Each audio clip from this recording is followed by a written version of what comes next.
আজকে প্রথমেই সকাল ৯টায় ছিল হচ্ছে ব্রিটেনের national security adviser Jonathan Powell এর সাথে মিটিং। জোনাথন পাওয়েল আপনারা জানেন যে খুবই ইম্পর্টেন্ট একটা ব্যক্তিত্ব পুরো পুরো ইউকেতে। আপনি ব্রিটেনে যে নর্থ আয়ারল্যান্ডে যে এই গুড ফ্রাইডে একটা এগ্রিমেন্ট হয়েছিল, যার ফলে আইরিশ আয়ারল্যান্ডের যেই এক ধরনের সিভিল ওয়ার ছিল, সেটা কিন্তু এটা বা এক যে ধরনের ট্রাবলস বলতো, এটা সিভিল ওয়ার চেয়েও বলা যায় যে ট্রাবলস যেটা ছিল, সেটা কিন্তু উনি এইটা ওনার এই এগ্রিমেন্টটায় উনি এই এগ্রিমেন্টটা খুবই বড় একটা রোল প্লে করে। তো এখানে জোনাথন পাওয়েল খুবই ব্রিটিশ লেবার পার্টির মধ্যে তার যথেষ্ট সুনাম আছে এবং উনি এখন ন্যাশনাল সিকিউরিটি অ্যাডভাইজার। তার সাথে মূলত মানে আমাদের রোহিঙ্গা ক্রাইসিস একটা বড় ইস্যু, সেটা নিয়ে আলাপ হয়েছে। বাংলাদেশের ডেমোক্রেটিক ট্রানজিশন নিয়ে আলাপ হয়েছে। আমাদের যে অ্যাসেট রিকভারি, যে জিনিসটা বারবার আমরা বলছি যে এত বিলিয়ন মানে $234 বিলিয়ন মতো বাইরে চলে গেছে, সেই টাকাটা আমরা কিভাবে রিকভার করব, সেইগুলো বিষয়ে আলাপ আলোচনা হয়েছে। তারপরে বাংলাদেশ এখন যে কনসেনসাস বিল্ডিং কমিশন যে কাজগুলো করছে, যে কনসেনসাস বিল্ডিংয়ের কাজ কিভাবে কাজগুলো হচ্ছে, সেগুলো নিয়েও কথাবার্তা হয়েছে। এটা খুবই একটা ফলপ্রসূ মিটিং ছিল, খুবই সৌহার্দ্যপূর্ণ। এবং এই মিটিংয়ের আমরা এবং আরেকটা হচ্ছে যে পুরো এশিয়া জুড়ে যে মানে পিস অ্যান্ড রিজিওনাল স্ট্যাবিলিটি, এগুলো নিয়েও অনেক আলোচনা হয়। মানিটা চুরি হয় কিন্তু খুব দ্রুত, মানি চুরি হয়ে অনেক দেশে চলে যায়। তো এই টাকাটা আনাটা খুবই কষ্টসাধ্য। আপনারা যদি অন্যান্য দেশের এক্সপেরিয়েন্সগুলো দেখেন, ফিলিপিন্সের এক্সপেরিয়েন্স দেখেন, আফ্রিকার দেশগুলোর এক্সপেরিয়েন্স দেখেন, এটা খুবই কষ্টসাধ্য এবং অনেক সময় নেয়। তো সেই জন্যই তো আমরা চাচ্ছি যে খুব তাড়াতাড়ি একটা জায়গায় যেতে। সেই জন্যই দেখেন এই চিফ অ্যাডভাইজারের যে আজকে যে উনি যে আসলেন, আসার সময় উনি কিন্তু অ্যান্টি করাপশন কমিশনের যে চেয়ারম্যান ওনার সঙ্গী হয়েছেন।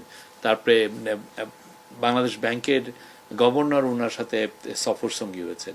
ওনারা এসে ওনাদের মতো করে অনেকগুলো মিটিং করছেন। আজকে যেমন চিফ অ্যাডভাইজার এই অ্যান্টি করাপশন কমিশনের চেয়ারম্যান এবং বাংলাদেশ ব্যাংকের গভর্নর ওনারা জয়েন্টলি এখানে মিটিং করেছেন ন্যাশনাল ক্রাইম এজেন্সির সাথে। ন্যাশনাল ক্রাইম এজেন্সি এগুলোর ক্ষেত্রে খুব ভালো, ওদের এক্সপার্টিস আছে কিভাবে এই যে টাকাটা যে এসে পড়লো, এই টাকাটা কিভাবে ট্রেল ধরা যায়, আইডেন্টিফাই করা যায়, কোথায় যে ঠেকলো কিভাবে, বা এটার যদি কোনো অ্যাসেট এখানে থাকে সেটাকে কিভাবে অ্যাটাচ করে দেওয়া যায়, মানে জব্দ করা যায়। সেই জন্য অলরেডি কিন্তু ওরা 2টা মুভ নিয়েছে, ব্রিটিশ পত্রিকায় এসছে। তো তাদের সাথে একটা খুব ভালো রকমের ডিসকাশন হয়েছে।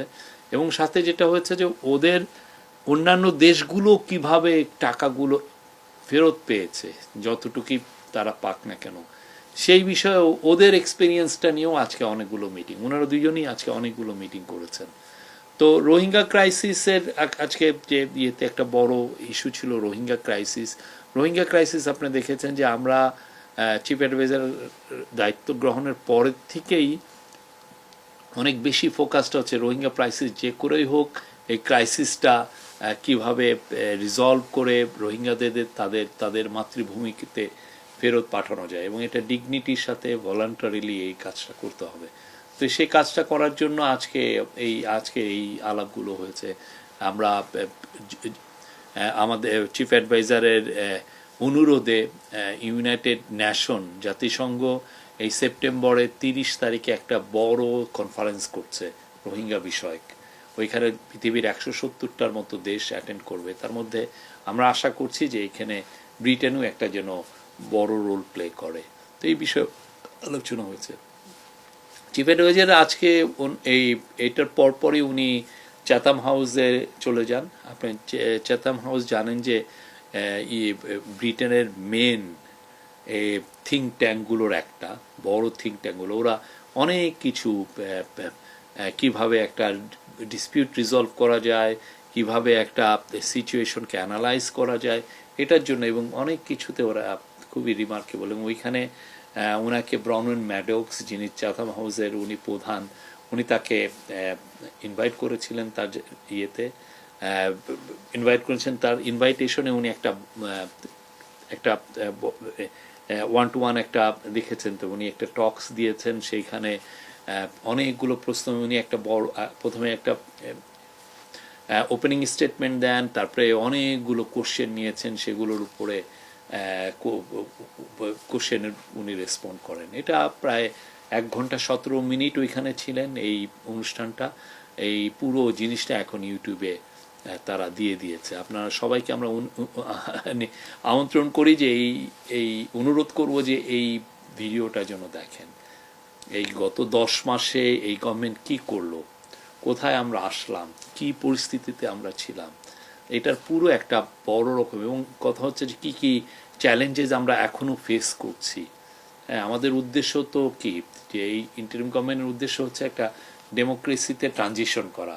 আমরা একটা ট্রানজিশনাল একটা জায়গায় আছি, সেটাকে ইন্টারিম গভর্নমেন্ট, এই ইন্টারিম গভর্নমেন্ট কীভাবে একটা ইলেক্টেড গভর্নমেন্টের কাছে পাওয়ার হ্যান্ড ওভার করবে এবং তার আগে কী ধরনের রিফর্ম করবে, সেই বিষয়ে উনি কথা বলেছেন। বিশেষ করে আমাদের যে ম্যান্ডেট, যে রিফর্ম, ট্রায়াল এবং ইলেকশন, এই তিনটা তো আমাদের ম্যান্ডেট। এই তিনটা ম্যান্ডেটে উনি কী কী কাজগুলো করছেন, খুবই আমি বলবো যে যে কোনো বাংলাদেশের যে কোনো নাগরিক যারা ইংরেজি ভালো বুঝেন এটা শোনা উচিত। খুবই সুন্দর একটা ইন্টারভিউ ছিল ওনার।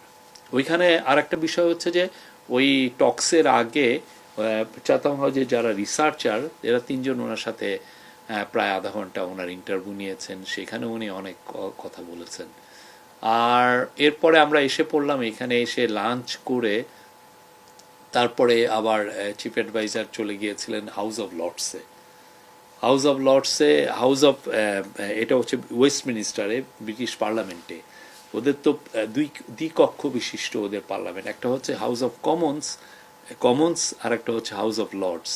এই লর্ডসটা আমরা যেহেতু বাংলাদেশের পার্টিগুলো চিন্তা করছে যে বাংলাদেশের দ্বিকক্ষ বিশিষ্ট পার্লামেন্ট চালু করতে, অনেকে এটা এগ্রি করেছেন যে না, বাংলাদেশেও একটা, আমরা আগে তো ইউনিক্যামেরাল ছিলাম, মানে এক কক্ষ বিশিষ্ট ছিলাম, তা আমরা কিভাবে এখন দ্বিকক্ষ বিশিষ্ট পার্লামেন্টের কাজগুলো কি কি, সেটা উনি কিন্তু একদম অনেকক্ষণ ধরে হাউস অফ লর্ডস কিভাবে কাজ করে, অপারেট করে, উনি কিন্তু নিবিড়ভাবে দেখলেন। হ্যাঁ, প্রায় 1 ঘন্টা ওইখানে ছিলেন। এই উনি ওরা কিভাবে ডিবেটগুলো করে, ওদের একটা ইন্টারনেটের একটা অফকমের একটা ইস্যু নিয়ে ওদের ওইখানে ডিবেট হচ্ছিল, উনি একদম ভিতরে বিশিষ্টজন যারা গেস্ট আছে সেইখানে বসে অনেকক্ষণ ধরে এটা দেখলেন। এটা একটা আমাদের জন্য একটা বড় এক্সপিরিয়েন্স ছিল। আমরা তো অলওয়েজ পার্লামেন্টে, যেটা মেন পার্লামেন্ট কমন্সের আমরা ডিবেটগুলো দেখি, কখনো কিন্তু লর্ডসের ডিবেটগুলো হয় কীভাবে, যেখানে পিয়ার্সরা, ব্যারোনেসরা যেখানে ডিবেট করেন, এই মানে সমাজের এলিট শ্রেণীরা, সেই জায়গাটা উনি একদম নিজ চোখে দেখেন। কারণ এই জিনিসটা আসলে বাংলাদেশের পলিটিক্যাল পার্টিগুলোরও এটা আরও দেখা উচিত, যে অন্যান্য দেশে দ্বিকক্ষ বিশিষ্ট যা দেশেই পার্লামেন্ট আছে তার মানে আপার হাউসটা আসলে কিভাবে অপারেট করে। আমাদের নেইবার ইন্ডিয়াতে রাজ্যসভা আছে, রাজ্যসভাটা অনেকে ফলো করেন, তো আমরা এটা সব দেশে, কিন্তু সমস্ত পৃথিবীতে এই দ্বিকক্ষ বিশিষ্ট পার্লামেন্টের মূল কনসেপ্টটাই এসছে হচ্ছে হাউস অফ লর্ডস থেকে, মানে এই ব্রিটিশ পার্লামেন্ট থেকে, যে হাউস অফ লর্ডস হলো আপার হাউস, ওইখানে এটা কিভাবে হয় এটা উনি দেখলেন। আর ওইখানে একটা ইম্পর্টেন্ট মিটিং ছিল হচ্ছে জোনাথন রেনল্ডস হচ্ছে ইউকের স্টেট সেক্রেটারি অফ স্টেট। উনি ট্রেড এগুলো, ইনভেস্টমেন্ট এগুলো ইস্যু দেখেন, এবং উনি বাংলাদেশে কয়েকবার ভিজিটও করেছেন। হ্যাঁ, তো ওনার সাথে আলাপ হলো যে বাংলাদেশে কিভাবে ট্রেড অ্যান্ড ইনভেস্টমেন্টটা বাড়ানো যায়, ব্রিটিশ ইনভেস্টরদেরকে কিভাবে আরও উদ্বুদ্ধ করা যায়, তারপরে আমরা কিভাবে ডিজিটালাইজেশন কাজগুলো কিভাবে এগিয়ে নিতে পারি, ওদের সাথে আমাদের কি কি কোথায় কোথায় কোঅপারেশন আরও এনহান্স করা যায়। তো এই আলাপগুলো ওনার সাথে হয়েছে, ওনার সাথেও একটা ফ্রুটফুল আলোচনা হয়েছে। এখন একটু পরে চিফ অ্যাডভাইজার ওইখান থেকে আমরা যখন ফিরে আসলাম, এখন একটু পরে উনি বিশ্রাম নিয়ে চিফ অ্যাডভাইজার চলে যাবেন হচ্ছে কিং চার্লস, ওনাকে একটা ডিনারে, ওই যে কিং চার্লস হারমোনি অ্যাওয়ার্ড, এই উপলক্ষে ওনাকে ডিনারে ইনভাইট করেছেন, উনি ওইখানে ইনভাইটেড গেস্ট। সেখানে আজকের মতো। আর কালকে আমরা বলবো যে কালকেও খুব ইম্পর্টেন্ট একটা দিন, কালকে বেশ কিছু মিটিং আছে। তারপরে কালকে যেই জন্য আমাদের মূলত আসা, সেটা হচ্ছে যে কিং চার্লস হারমোনি অ্যাওয়ার্ড, সেটা কালকে ওনাকে দেওয়া হবে। ওইটার একটা অনুষ্ঠান, সেই অনুষ্ঠানটা আমরা দেখছি যে কীভাবে বাংলাদেশের মানুষকে খুব এটা লাইভ করা যাবে কি যাবে না এগুলো আমরা দেখছি। কালকে আমি একটা প্রেস কনফারেন্সে বলেছিলাম যে ইউকের একজন ব্রিটিশ পার্লামেন্টের এমপি বলেছিলেন যে কেয়ার স্টারমার সম্ভবত কানাডায় গিয়েছেন, তো এই এটাকে অনেকে মিস ইন্টারপ্রেট করেছেন। আমি বলেছি যে সম্ভবত, হ্যাঁ, পুরো বিটিভিতে যে ভিডিওটা আপনারা যদি দেখতেও পারেন। তো তারপর এটা আমার একটা মিস্টেক হয়েছে, আমরা পরবর্তীতে যখন দেখলাম যে এটা আমরা কারেক্ট করেছি যে না, উনি এখানে আছেন, ওনার আসলে ব্রিটেনে এখন আজকে ওদের যে স্পেন্ডিং রিভিউ, ওদের যে বাজেটের স্পেন্ডিং কিভাবে কি হয়েছে সেটার রিভিউ হচ্ছে এখানে বাজেটে, সেটা ওনারা খুব এইটা নিয়ে খুবই মানে পুরো ব্রিটিশ পার্লামেন্ট ব্যস্ত এটা নিয়ে। গতকাল আমাদের মানে আমরা যারা চিফ অ্যাডভাইজারের সাথে এসেছি তাদের একটা ইনভাইটেশন ছিল আলতাবালি পার্কে। এই যে চিফ অ্যাডভাইজার যে তার প্রথম অ্যাজ এ চিফ ইন্টারিম গভর্নমেন্টের প্রধান হিসেবে যে লন্ডনে সফর করছেন, সেই উপলক্ষে তারা একটা বড় জমায়েত করেছিল তার প্রতি সাপোর্ট জানিয়ে, সলিডারিটি জানিয়ে। এটা কিন্তু অনেক অনেক লোক হয়েছে, হাজার হাজার লোক হয়েছে। তো সেই জায়গায় যেই আমরা আউটপোরিং অফ সাপোর্ট দেখেছি, এটা অ্যামেজিং। এটা আপনি দেখেছেন অনেকে বাংলাদেশের ফ্ল্যাগ নিয়ে এসেছিল। এই বাংলাদেশিরা এখানে তো প্রচুর লোক, প্রায় 7 লক্ষ বাংলাদেশি এখানে আছেন, এবং তারা খুবই কর্মঠ এবং অনেকে অনেক বড় বড় উঁচু জায়গায় আছেন। তো তারা তাদের এই সময়টাকে এটা এখন একটা উইকডে চলছে, সেই সময়টাকে স্যাক্রিফাইস করে তারা এসে তার কাজ থেকে ওই অনুষ্ঠানে আসছিল। এটি পূর্বে কোনো সরকার প্রধানের প্রতি এইরকম ভালোবাসা আমরা দেখি নাই যে এভাবে মানে ব্যক্ত করতে, আমরা এইভাবে দেখি নাই। মানে প্রফেসর ইউনূস যে সবার হৃদয়ের মধ্যে আছেন, সবাই যে তাকে নিয়ে প্রাউড ফিল করেন, এটা কালকে আমরা আবারও দেখেছি। এটা একটা খুবই, সবাই প্রত্যেকে এসছেন তার প্রতি তার ভালোবাসা ব্যক্ত করতে, তার প্রতি তার অকুণ্ঠ সাপোর্ট ব্যক্ত করতে।